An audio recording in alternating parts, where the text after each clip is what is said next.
ball over home plate. The crowd erupted in cheers. The ball disappeared into the blue of the sky, then reappeared like a bullet headed straight for them.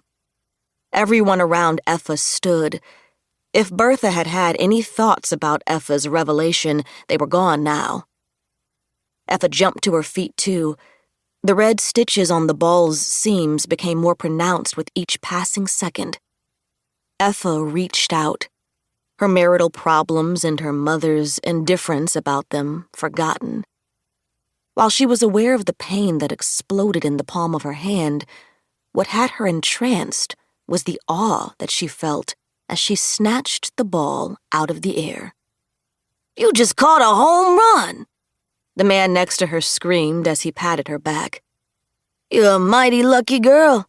I've come to every game here for the last 5 years, and that's never happened to me." Now the cheers were all for Effa.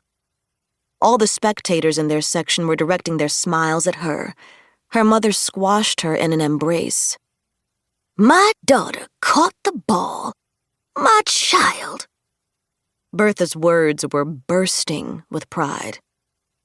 Effa clutched the ball to her chest, in awe of the amount of adoration that the small white leather sphere could inspire.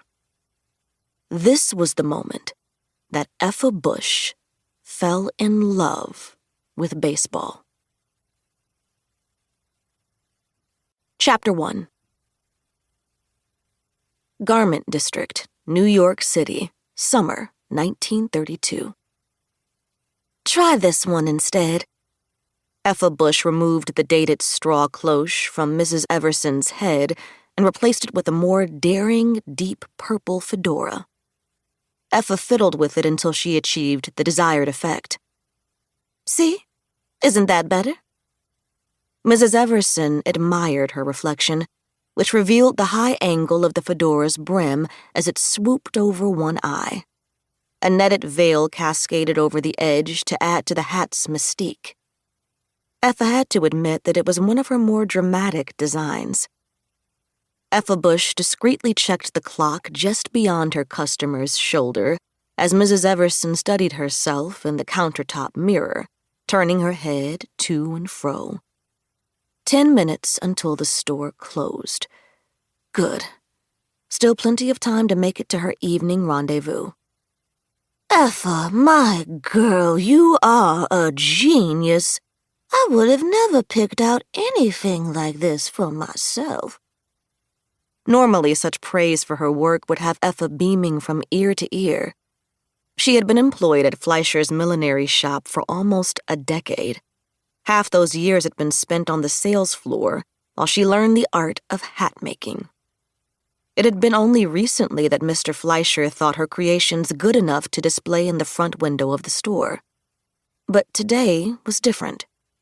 Effa's mind went back to the newspaper headline that had left her stunned that morning. Aubrey Lyles, dead.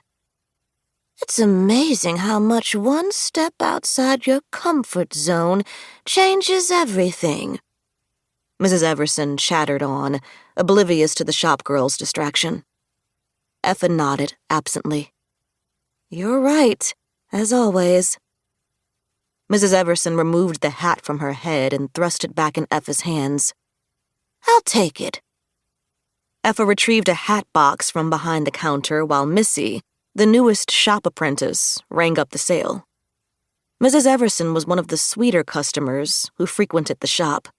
She was also one of the younger patrons. Effa wouldn't be surprised if Mrs. Everson was around the same age as her, 35. Effa was grateful that today of all days, she was waiting on her and not one of their more obnoxious customers. The shock and grief over Aubrey's death had sapped the otherwise never-ending patience she needed to deal with some of these people. Effa finished patting the side of the circular hat box to protect Mrs. Everson's new purchase and handed the box to her by the string. "There you go.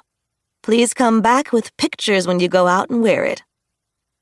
Mrs. Everson was a bit of a socialite around Manhattan, so there were always pictures of her at one event or another in the newspapers. The girls in